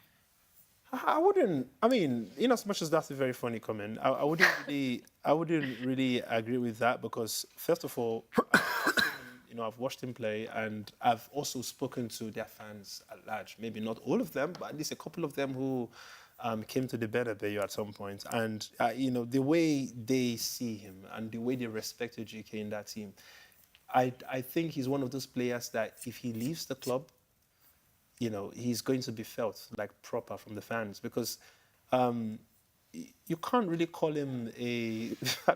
Of course, you're being a winger trying to take on defenders. There's always going to be both your success rate and the unsuccessful ones, and that's something I've realized with Ejuke. The most important thing that he tries. He would always... He's almost like what we see in the Vinicius, but he just has his own flair when it comes to holding the ball, and that's what I love to see. For me, I don't know if you guys have noticed on this show, so long as you are a winger and you are not scared of what's in front of you, automatically I love you. That's the reason why I keep screaming, this young lad, Lamine Yamal, right? Why? It's not just about the goals. It's not about the fact that he's young, but it's the fact that, he's so good with taking on people that even when the midfielders have the ball, they're not even looking at a Rafinha from the left. All they are just trying to do is get the ball to this young lad at 17. You see, now, if you are that type of player, why, okay, I don't hate Jack Grealish, but why do you think I so dislike, why do you think I'm so angry that this guy gets 100 million? 100 million to get the ball and pass it back to your defender. That's not what I want. At least try, even if you don't, that one we're speaking about Jadon Sancho earlier, it's the same thing. Jeremy Doku, these guys, they would always make sure that these defenders are going through a hard time. You are giving them work to do. You understand? Just do the assignment. I think there's a few names that we haven't mentioned that deserve mention. I have the list here, and I'm still Okay. trying to figure out why Brahim Diaz isn't on it. Haven't found that out. But do you want the list? Yeah, well, I was going to say Pape Gay, Nicolas Pepe. Pape actually is a very good shout. Cedric Bakambu, who I don't think would get it because he's had a brilliant season in the Europa League, 7 goals in 13 games, but he's only scored 2 in La Liga this season. What's the rest of the list? Okay, from top to bottom. So we have Iñaki Williams, Reinildo of Atleti, Bakambu, you mentioned Moriba, Diarra, Alaves, Gene, we've said, Uche, Ivan Neu of Leganés, as well as Cisse, Mascaral of Mallorca, Boyomo, Osasuna, Mumim, Rayo, as well as Patesis, Nteka from Rayo, Ejuke, Umar Sadiq, Pape Gay, Nicolas Pepe, you said, Logan Costa, Villarreal, and Yusuf Sabali, Real Betis. So now we know the full list. Strange as to You why guys Brahim give us, yeah. Diaz isn't in that. Yeah, I'm really not sure why. I told you he's not African. You guys didn't believe. He is. He's from Morocco. And I wonder if they take into account that one of the parents is Spanish. I don't know if that would be a reason. I think as I long would as assume you... it would be. Maybe. He plays for Morocco. So. Yeah. I know. I was I trying to just understand the differences with like other players. But it's actually crazy that he wasn't nominated. Yeah. It's a very tricky one. Maybe it's playing time. I mean, he does Played have enough. good playing time. He's played more than Ejuke. I mean, Yeah, you're right. You're no, right. true for real though. You're right. I you're agree. right. I agree. Yes, that is strange. Are there any more comments, Lucrezia, before we move I mean, along? I just wanted to read that last comment because it's something I want us to. The last comment that I read just says none of those African players in La Liga is good enough. No, but hold on though. Let's actually speak about that. Yeah. Because Tell me what you think, Clint. Wait, are you going to base this on like their stats, like goals and assists, or their playing style? my name is not Ibidun Marvelous. You know, it's marvelous for you to ask the marvelous what they are referring to. However, African players in the La Liga, in all sincerity, I'm pretty much very proud of them because when you got to think about what especially black players go through, the fact that most of them are not very vocal, we see the likes of Vinicius having that vocality, speaking about the challenges here and there. I think these are the ones who just focus on the game. They just play. They ignore, and they still put out this level of performance. I think they deserve a very big credit. Now, comparing them to, say, world-class players, of course, I myself, when I watched, even the Iñaki Williams that we keep speaking about, I said it, if you take him to one of these other clubs, say, Las Palmas or whatever, is it going to be the Iñaki Williams I will see? Who knows? I don't know, right? But in all sincerity, there's nothing Iñaki Williams do that I would be like, damn, man, this guy is what? We see him in Ghana, though. We see him in Ghana. Like, he's gone to the Ghanaian national team. What has he done there? Where is he taking them to? Like, if he was that guy, like, you would go to your national team and maybe, but then again, you can't blame him because national team is a kind of different, of course. When you look at Nigeria, Osimhen, Boniface, all of this stuff, what do we get from there? But the way we tend to speak about, Iñaki, like, fam, we watch some of these games and I can't figure out what seemed to be exceptional when it comes to Iñaki. Oh, he plays for Athletic Bilbao. He plays with his brother, who arguably is probably one of the youngest, best lads, apart from Lamine Yamal, in Spain as we speak. Of course, their team is good, and that's why they would always have that fourth position. Looking at that La Liga, if it's not Real Madrid, Barcelona, Athletic Bilbao, and Atletico Madrid, there is no any other team that usually comes to take these 4 places. It's always the same every season. Girona? Okay. Not too long ago? Well, not too long ago. The one-season wonder. Yeah. Hey, but One was season, it last season or the season before? It was last season. Yeah, so last season, wasn't the top 4? Yeah, but you've just mentioned just one team, though. Okay, but you said 4 teams, and if it's not them, then who? No, but like, you've just one season, there was a change, right? But all these years, what has he always been, though? What has he always been? I mean, the top 2 have always been Real Madrid and Real Barcelona. Madrid and Fact. Barcelona. And Atleti Atleti would always short be behind. 3rd, 4th, Yeah. or whatever, So for me, Iñaki, like I said, he plays for a good team. Maybe put all these other players in these good teams. Even this young lad in Leganés who you put in Diomande. first. Yeah. Maybe. Sara, we spoke to this guy, when they played against Barcelona, I believe. And you saw how much enthusiastic, how, he believes so much in himself. Maybe bring him to Real Madrid. Maybe his name is probably going to get announced. Who knows? Does he have the quality? He probably has it. The team he plays for, is he suppressing or making his quality? Of course not. Where is he going to go now? He's going to play in the 2nd division. Does he deserve to play in the 2nd division? I don't think he will. Watching him on Saturday, I was sat just next to the Leganés dugout, and saw him. He was yards away from me, obviously, on his left wing. Yards. He was fantastic. Exactly, I mean. He's got some talent. He's so quick. He given the Valladolid right back that day, Candela was having a shocker, and I think perhaps we'll look back and be very disappointed with the performance. But the way he controls the ball, the fearlessness he has when taking on players, the passion he has, you can really see he messes up and he's there. He's frustrated with himself, and he's still just a kid as well. He's so young. 18, yeah. But I think there'll be teams coming in for him this summer. I mean, I hope so, because it's just going to be very sad to watch this kind of talents just go down somewhere playing, And who knows, now that we're mentioning that some of the players are going to probably get disseminated to different clubs depending on how good they are and who they take. Leganes, are they going to come back to the La Liga? Who knows? I don't know. Let's hope. I mean, look at Luton. Luton got relegated to how would you say it? Luton, Back-to-back relegation. literally, Yeah, that's... they were relegated to relegation. That's crazy. When you think about the fact that now you can go and play with them again. No, I mean, Slow enough. all the time I played in Luton, we were never relegated, man. All I did, I took us to the Prem.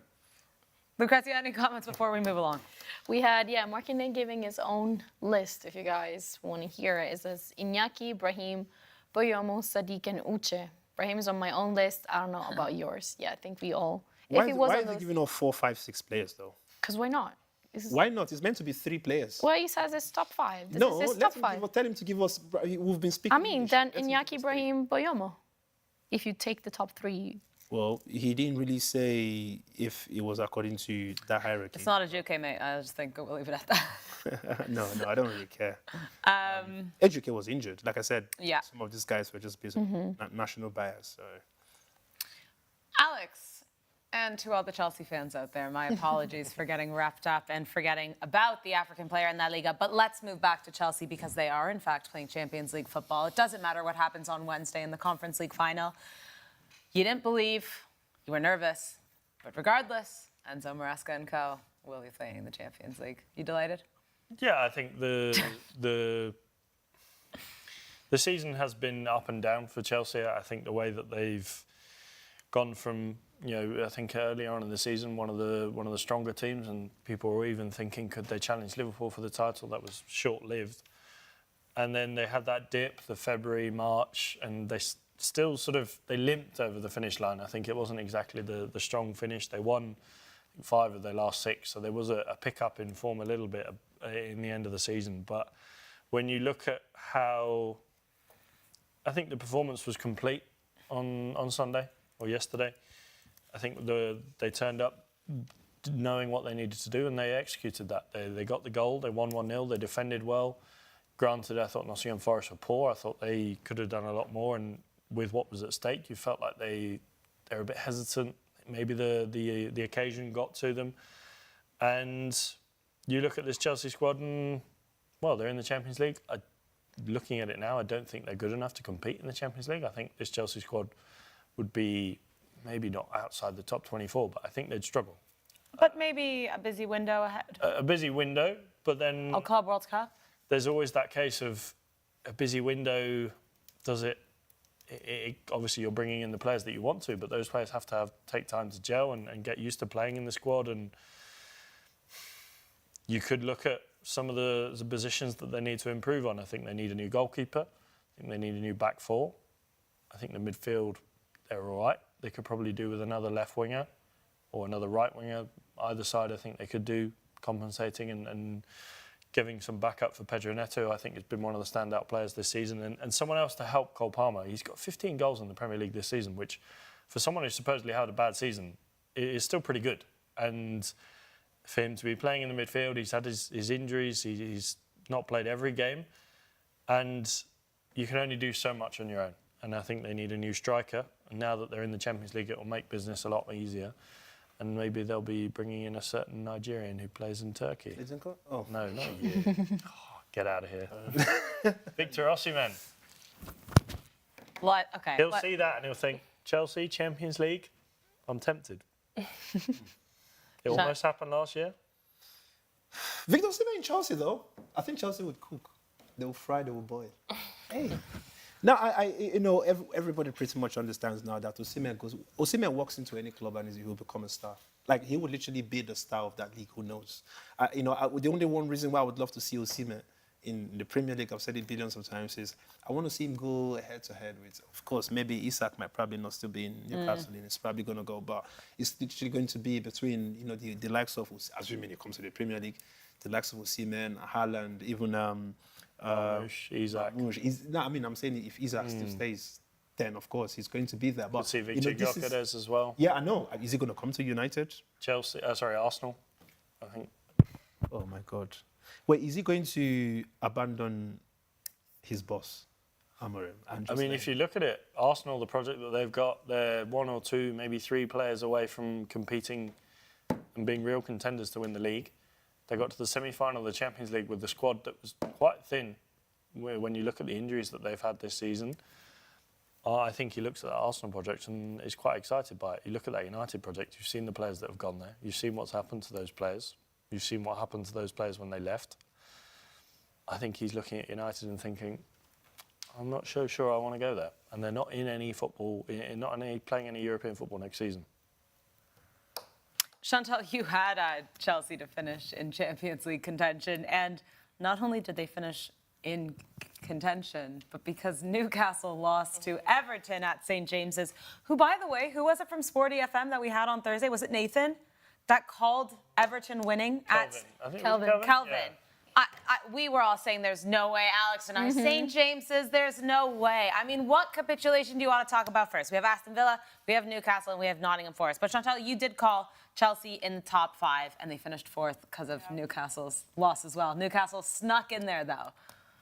Honestly, with Chelsea, Alex was right. I think they have been inconsistent this entire season. We've seen the ups, downs. But I just felt like they would have somehow pull it off when it matters the most, because I know playing in Champions League is something the Chelsea fans since the beginning of the season, we're going to get back there, and they've done it. No, the Newcastle, Everton, you can imagine my reaction watching this, because I'm always like rooting for Everton's downfall.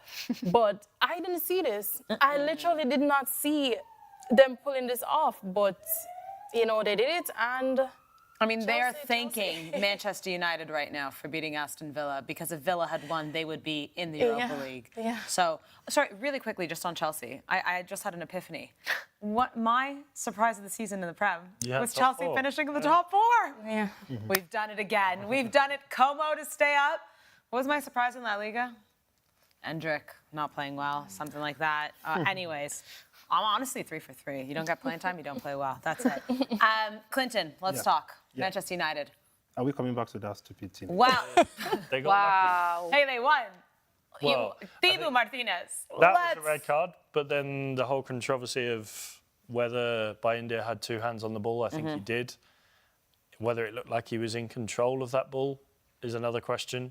I know Villa have filed a complaint to the Premier League, and it does make you wonder that obviously the decision was made in the moment, and refereeing mistakes do happen, but when it's such a drastic decision that you need to get it right. I think when you look at the way he had his hands on the ball, you could argue that it wasn't fully in control, but I think he did have 2 hands on the ball. So it was, where do you draw the line? Yeah. It's hard. Clinton, what are your thoughts? I actually felt like that was really sad for Aston Villa, because it was a goal. Literally, there was the keeper was very careless there. He didn't get the ball. He got the ball, but there was no proper grasp on his hand on the ball. The ball literally was not there. And the fact that the ref would blow the whistle almost immediately, I think that was strong, knowing how much they tend to delay when they need to blow, especially when we have those offside issues here and there, where we would say, why are you not blowing immediately? And what if they end up having all these injuries or whatever? And then it comes to the parts where you're supposed to at least let the game go on. And then if you feel like, okay, the VAR can tell you, that's when you end up blowing and ruining, that good something that could have made a whole lot of difference for Aston. And I felt really bad for them. No Villa in the Champions League, guys. Crazy. No. I really felt yesterday in the Prem, like anything that could go wrong, went wrong. Like, I mean, of course, if you're Chelsea, absolutely not. But Forest, you just needed to win. Newcastle, for goodness sakes, you're playing Everton at home. Win. Aston Villa, you're playing United. They are at the lowest of the lows. They're coming off of a massive loss. And, like, it was chaos. But as it stands, Liverpool, Arsenal, Man City, Chelsea, Newcastle on their way to the Champions League next season. Wait, go to the bottom of the table. Tottenham Hotspur as well, lest we forget number 17th in the Premier League. Then we have Aston Villa, who will be in the Europa League, as well as Crystal Palace halfway through. So Forest in the Conference League. Forest in the Conference League, Brighton miss out, Bournemouth miss out, Brentford miss out. This was something I was asking, sorry, Lucrezia. Yeah. So Betis have got the Europa League. Yeah. Chelsea have got Champions League. The winner of the Conference League gets Europa League. Yeah.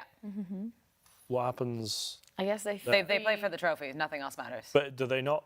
Does one of the semi-finalists then not get a spot? Oh, does it get like I pushed down? thought someone would free a spot. No?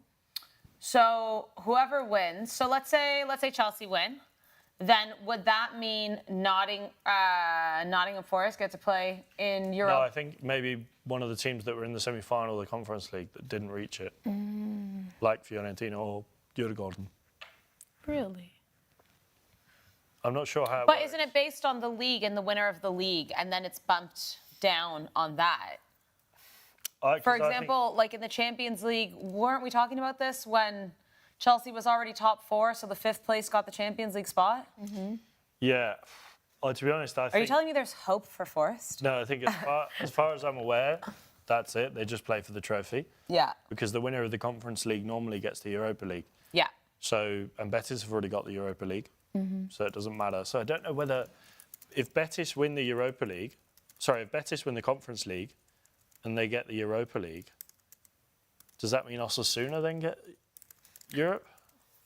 I'm doing some research. By the way, I remember having a conversation with somebody whom hopefully would have him here tomorrow. Just don't want to mention names just in case. But yeah, we're just speaking about this whole thing of you qualify. Say for example, you've just won the Europa League, you qualify for the next Champions League, or you win the Conference League, you qualify for the Europa League next season, or you win the like all of this stuff, and I was very happy to see that it wasn't just me who was having the sentiment of why you get that kind of promotion, though. Like, this was actually coming from a whole professional, player. And he felt like, and hopefully this is something we'll speak about on the show, when he's here.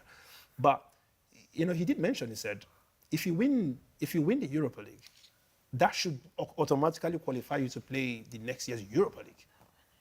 Why are you going for the Champions League?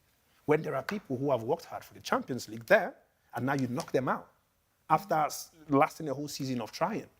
Why are you knocking them out? When all you've done is you've taken your win, you're working hard from previous season and winning the league, and then you get promoted to the next tier, not the tier where you won in. It doesn't make sense because people have worked hard, and this guy literally felt like this is something that they should change, because it still doesn't make sense.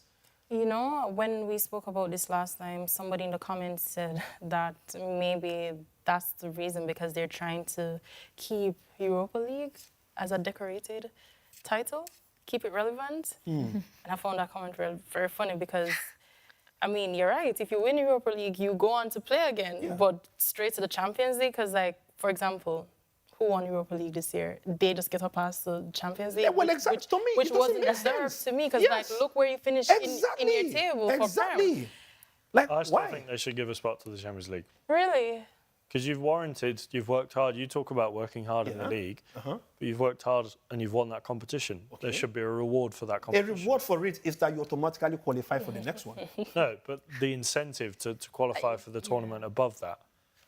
No. Listen to the argument here, right? Tottenham, where did they finish in the league? 17th. 17th, right? They win the Europa League. First of all, First of all, if they didn't play Europa League, they would be like Manchester United right now.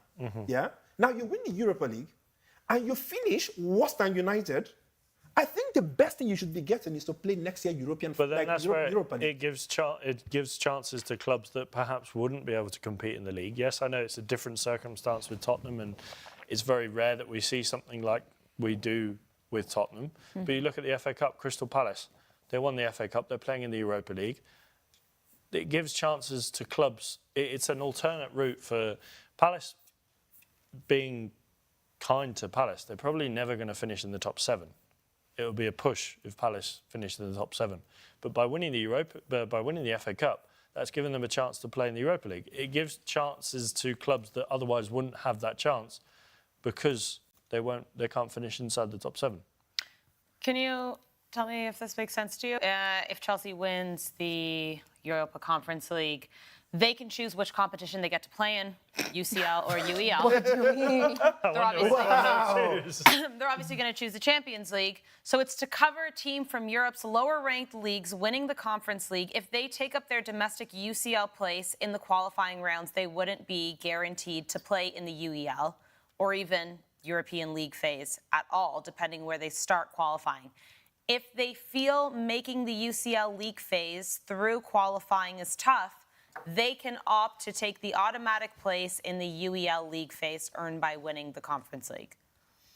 Blimey. So it's not another team isn't coming through. Right. I mean, there's already like 9 teams. So as If I Liverpool, tell you- Arsenal, Man City, Would all Chelsea, be Newcastle, Tottenham, Europa Champions League, Villa Palace, Europa League, Nottingham Forest, Conference League. So there's enough Premier League teams in That's already. too I'd say many. we're fine. Okay, shall we move along? Booking codes? Go on then. All right, I'm going to be looking at Belgium taking on Italy tonight in the U17 Men's UEFA Championship. And I'm going to keep it simple, guys. Italy to win. Lucrezia's at the I was table. going to say, can we quickly mention the Alex and Lucrezia derby that we won 4-2? No, we can't. Want to talk about it? No. Well, another reason I'm backing Italy. They're looking very Thank you, strong. thank you. They're the champions as it stands. So I think that's an easy one. I don't know if my booking code is going to come up. Maybe. All right. Well, while we wait, talk about it because it's going to come. No, I was going to say, you've been mentioning it a Hey. lot, and I'm like, I'm happy we got this. We Yeah? won. Was it a bit of a flashback there, Alex? I mean, I'm No. not too bothered. Did you watch it? 23rd, that would have been Friday? That would have been Friday. Yeah. No, I think I was watching Napoli. All right, Understandably so. What's your booking Everyone code? was on Napoli. My booking code, there's yours, but mine is AFC Wimbledon against Walsall in the League 2 playoff final. Obviously, Partiazo. Charlton beating Leyton Orient yesterday to get promoted to the Championship. Sunderland beating Sheffield United with a 95th minute winner. Does it pain you to say that? Knowing No. that your roommate is... No, congratulations to Sunderland. They deserve it. They won 95th minute winner to send them Smash to and the grab. Premier League. And this is for a spot in League One, AFC Wimbledon against Walsall. I've gone for over 1.5 goals. Gone for Wimbledon to win. I've gone for both teams to score and under 1.5 goals in the first half. 14.12 odds. It's a big one. Obviously subject to change, but for a spot in League One. And, well, we've had quite the action in terms of playoffs and, well, we've got a derby back on our hands next season in the Premier League, Sunderland, Newcastle. Hello. Yeah, actually, producer Ben has already told me this morning that it's now just 2 guaranteed wins for Sunderland to beat Newcastle next season. And the latest news coming out today that Joe Bellingham is linked with Eintracht Frankfurt. So following his brother's footsteps, going to Germany, could be an interesting move. Yeah, we'll see. I'll have to keep eyes. Frankfurt was great this season, considering finishing, 4th in the Bundesliga, making the semi-finals of the... No, they finished Third. yes. Third. Yes. And Europa Dortmund Conference League finished semi-finals. Yeah. In all Brilliant. honesty, though, if I was him, I would stay in Sunderland. Tell me why. You 'cause- wouldn't go to Frankfurt and play 'Cause they're Champions in- League football? Oh, damn, sorry. Yeah. Finish. He said, wait, I didn't take that into consideration. No way. Oh, I did yeah. not think about Champions League. Damn. Let's move along to the Saudi Pro League. Coming up right after this, we have the last match of the Saudi Pro League, Al Nassr taking on Al Fateh. Cristiano Ronaldo in action, even though the league has been won by Al Ittihad. My question for the table is, do we think that Cristiano Ronaldo should stay at Al Nassr? He's been there 2 seasons now. 2 seasons, hasn't won the league. There are some like Mickey Mouse Trophy club. Trophy. You know, one of those, you know, those ones that are like the Saudi club or I don't know, one of those ones. But I mean, obviously, it's Cristiano Ronaldo. You think he should be winning the league? Mohamed Al-Gabgar Cup. Yeah. Stop. It's just cup, isn't it? No, my question just to you guys is, do you think that he should leave Saudi? I think he should retire from football. No, fact. What's he doing playing? The more Getting ready for the 2026 World Cup. I think he'll stay. He said he wants. Yeah, Wait, do you think it's better for him to stay or to like go back to Let me somewhere say like my mind. Sporting and kind of come off the bench every once in a while? It'd be And also interesting to see him in another team for Listen. the Club World Cup. I don't think he'll leave. Let me tell you and this is my advice to Cristiano Ronaldo. Okay, you know, Zoom in, do the Zoom. It's been a long. I'm Please sure don't Because zoom. he's gonna. I'm sure he's going to be listening. Of course he will listen. Which player doesn't listen to me? Are you all right? Right. Are you all right? My dear Cristiano Ronaldo, you see, this is brother to brother, and I've always watched your back. I've always got you, right? And this is the time I feel like I need to give you the best advice that a brother would give to a brother. Yo, it's time to call it a quit, man. It's time to chill. It's time to play with those kids in the garden. It's time to kick football with them. You've done a lot in football. The more you keep trying, the more you keep flopping things, bruv. You keep ruining it. You keep ruining it, bruv. Like, yo, you need to... The more you keep playing, the more you keep giving people the reason to believe that you should have retired like 2 years ago. Like, you're done. You're done, bruv. Like, you got to chill, man. You've done enough. Like, you've played football for like decades. Literally the second best player in the world. Do you know how crazy that is?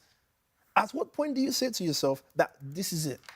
At what point do you say that, fam, I saw a few things that, did you guys see, was it a penalty he had in the game or 2 ago? Yeah. Bro, this is not Ronaldo.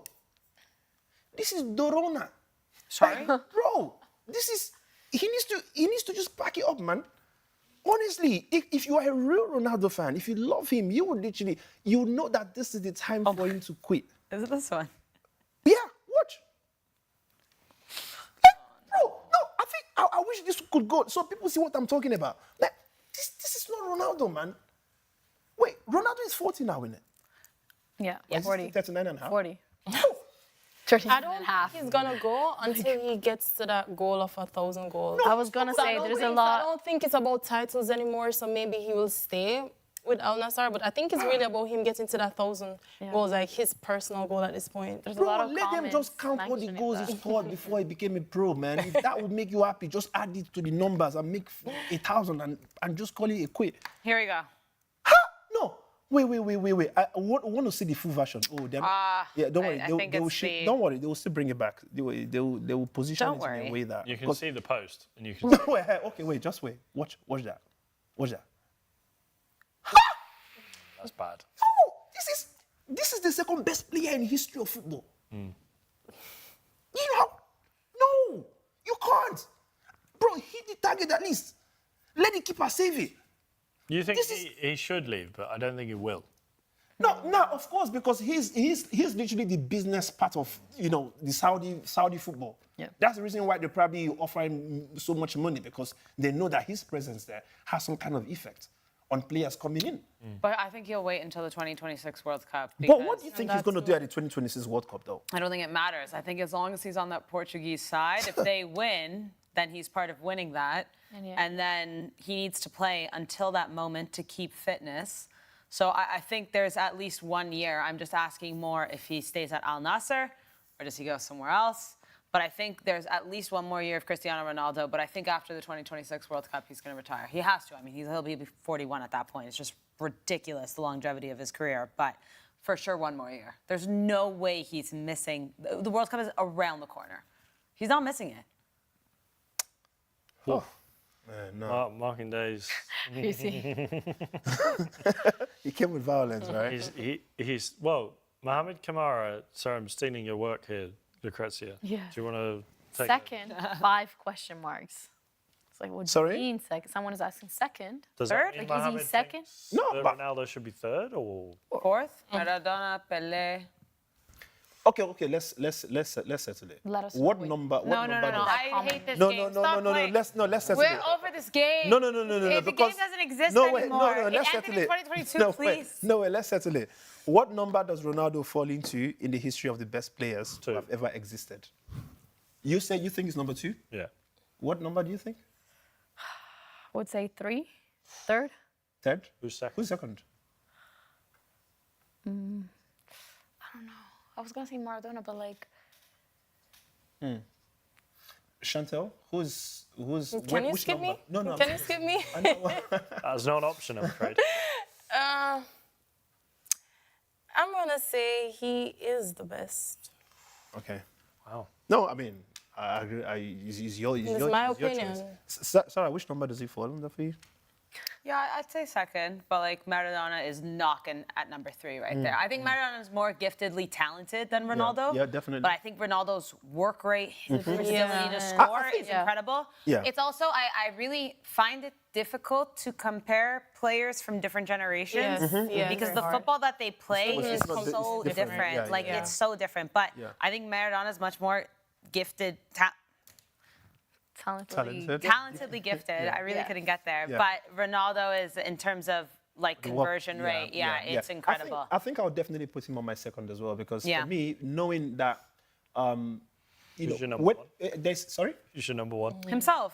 Oh yeah, of course. Sorry. Why you ask? Wait, who do you think I was going to say? Are you mad? No, number 1 is ClintonCod, man. So that means Ronaldo's number 3 then? Surely. Well, to be honest, yeah. Yeah, if we go by, because we're talking about players that If that we still go play. by your No, players that- unrealistic SKUs list, Nah, but pie in the sky. no, I think for me, knowing that we might not see anybody to break that Ronaldo goal record in a long time, right? I think that's where I give him the number 2 because whether you like it or not, 900 and something, like is it 940 something Yeah, goals now? I think It's ridiculous. Though. for me the 2 questions: Messi's the best footballer to ever play. In like football, history. definitely. Ronaldo's the best goal scorer Okay. in Yeah. football. Yeah, maybe I would agree with that one. Yeah, that's actually a very good. I mean, you can't argue with it because he's got the most goals. No. Yeah, you can't really argue. Yeah, I mean that one is unarguable. Imagine somebody saying 900. arguably the highest goal scorer. Who are you arguing with? Exactly. The numbers say it. Nah, but yeah, I think I'll definitely put him on my number 2. Obviously, we know who the number 1 is. And, I don't Speaking know. about the number 1, did you see? But every The free time, kick? I mean, every time Inter Miami's playing, I try and stay awake for it. But obviously, we're in Madrid, so it's quite difficult. It's really late. But if I can't stay awake, I check it first thing in the morning. And half the time, there's just a ridiculous goal. Messi scores another free kick. He's now 3rd for the most free kick goals in the history of football, after Juninho and Pelé, I believe. I mean, what's going on? Like, I feel like this is something when he's 80, he'll be able to do. No, Like, listen, you don't listen, lose. We've said it, and I think the crazy. world pretty much knows that, you know, when it comes to Messi is literally that player who does not need. You know, he wouldn't train, right? But you will call him like a year later and say, "Come do something," and he probably will do it. You know, for me, his one is from birth. Like when they gave birth to him, it was twins. It's just that one was not a human being; it was a ball. You know, and this is why he would always continue shining. And you know, he's just you can't, when you speak about footballers. You know, when we're talking about this ranking, yeah, I was literally going to put Ronaldo on my number 1, and there's a reason for it. It's because we're talking about players. For me, Messi is not a player. Messi is not human. We're speaking about people who are humans on earth playing football. Maybe Ronaldo could. But when you want to speak about both spiritual, physical, You want to speak about the principalities, the powers. Literally, you want to speak about people in the heavens. You want to speak about the ghost. Everything come together. What did you When say it comes once to- on the show, Alex? What was it? October, more or less. The Father, the Son, Messi, Yeah, and no, the you Holy know, for real, no, after, no, thank God you reminded. No, but I've said it, but some people think it's a joke. But after God the Father, God the Son, God the Holy Ghost is Lionel Messi. All right. We do have to wrap up. Shantelle, quick one. EuroLeague basketball, it's over? Yes, it's over. And it's so... Oh. No, I'm actually surprised that Olympiacos didn't win. It actually went to Fenerbahce, so here we are. Well, I mean, it's good they won that mean- because they didn't win the Turkish Super League, so Yeah, even side I mean, of they Istanbul, won maybe. to Monaco, so congrats to them. And I'm excited for the new season to start again. Yeah. Yeah. Brilliant stuff. Congratulations, Fenerbahce. Lucrezia, really quickly, any standout comments before we say goodbye? Ooh, you wanna I don't know. We can't Marking ignite, Day? we can't ignite I mean, you can say it. We'll maybe It say says, it. did you watch Pelé, Di Stefano, Puskás, Maradona, Hugo Sanchez? Funnily enough, I Proof. never watched the live game because I wasn't alive. There you go. I don't know if Markin Day Prince is is the saying only these one here. players are better. I don't know. Or he's just naming. Yeah, I think he's just asking if we watched them. And No, I mean, he's just saying these are very good players. Of course, I did watch a few. I think, yeah. I mean, I've Pele. gone back and sat down and watched Pele and Maradona no, highlights. but like, it just, we've all watched them, but I think No, I don't think You people haven't have watched them, to be fair. I mean, will Clinton say. was there to watch. No, them. Yes, he was. I watched a few Pele games in the stadium, and that guy was ridiculous, like literally. And then one day I woke up from my sleep, and then I didn't know I was watching him on YouTube in my dream. All right. All right. Well, we're going to say goodbye to you guys. We are back tomorrow. And guys, don't worry just because club football is over. We still have a lot of surprises for you guys. This week, we have the Europa Conference League final. Watch along Alex's Chelsea in action against Betis. Saturday's the Champions League final, Inter and PSG. Tomorrow, we have a very special guest joining us. You won't want to miss it, but don't worry. We have you covered. All things football, as always. So we'll see you guys again tomorrow. Same time, same place. And until then, enjoy the football. Eh, well. Chelsea, do it on Wednesday, man. You will lose. Anthony, get. Boo!